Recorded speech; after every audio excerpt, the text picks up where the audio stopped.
ఈ week eliminate అయింది ఎవరంటే, సో చాలామందికి ఈమె ఎలిమినేట్ అయిపోవడం చాలా హ్యాపీగా అనిపించవచ్చు.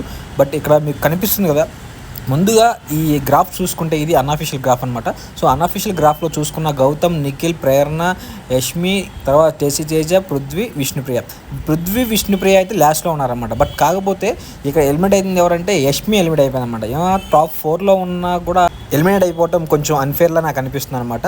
బట్ కాకపోతే ఎప్పుడు చూసినా బిగ్ బాస్లో అన్ఫేర్ ఎలిమినేషన్ జరుగుతుంది కాబట్టి అలా కూడా అనుకోవచ్చు. బట్ చూసుకుంటే నాకు కొంచెం ఏమి వెళ్ళిపోవడం కూడా కొంచెం మంచిదే అనిపిస్తుంది. ఎందుకంటే ఏమో ఎమోషనల్ కొంచెం డ్రామా ఆడుతున్నట్టుగా అనిపించారు యష్మి గారు. ఎందుకు అంటే ఒకేసారి ఏడుస్తారు, ఒకేసారి నవ్వుతారు. అసలు ఒక్క నిమిషంలో అంత స్పీడ్గా మాటలు మార్చేస్తారు.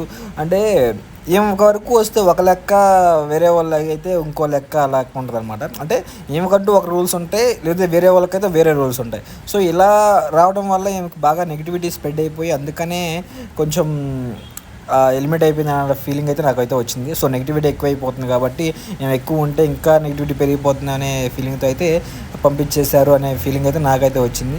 సో ఎంతమందికి నాలాగే ఎలా అనిపించిందో వాళ్ళ కింద కామెంట్ చేయడం మర్చిపోకండి. సో ఇంకా ఈరోజు అయితే ఆమె ఎలిమినేట్ అయిపోయిన తర్వాత ఆమెనైతే హోటల్కి అయితే తీసుకెళ్తున్నారు అనమాట. బిగ్ బాస్ అండర్లో ఉన్న హోటల్కి అయితే తీసుకెళ్తారు. సో బిగ్ బాస్ అండర్లో ఉన్న హోటల్కి తీసుకెళ్ళిపోయి రేపు సండే ఎపిసోడ్ టెలికాస్ట్ అయిన తర్వాత ఆమెనైతే బయటకి అయితే పంపిస్తారనమాట. సో అప్పటిదాకైతే ఆమె అయితే హోటల్లోనే ఉండాల్సి వస్తుంది. అప్పటిదాకా బయటికి వచ్చే ఛాన్స్ అయితే ఉండదన్నమాట. సో రేపు అఫీషియల్గా అయితే ఆమెనైతే అనౌన్స్ చేస్తారనమాట. అప్పటిదాకా అయితే అనౌన్స్ చేయరు. సో ఏమి ఎలిమినేట్ అయిపోయిన విషయం మీకు ముందుగా తెలుసుకున్నట్టయితే మన ఛానల్ సబ్స్క్రైబ్ చేసి లైక్ చేసుకోండి. ఎందుకంటే ఇలాంటి ఇన్ఫర్మేషన్ ముందు మీకే వచ్చింది. సో ఇక ముందు కూడా మీకే వస్తుంది కాబట్టి మన ఛానల్ సబ్స్క్రైబ్ చేసి లైక్ చేయడం మర్చిపోకండి. Thank you.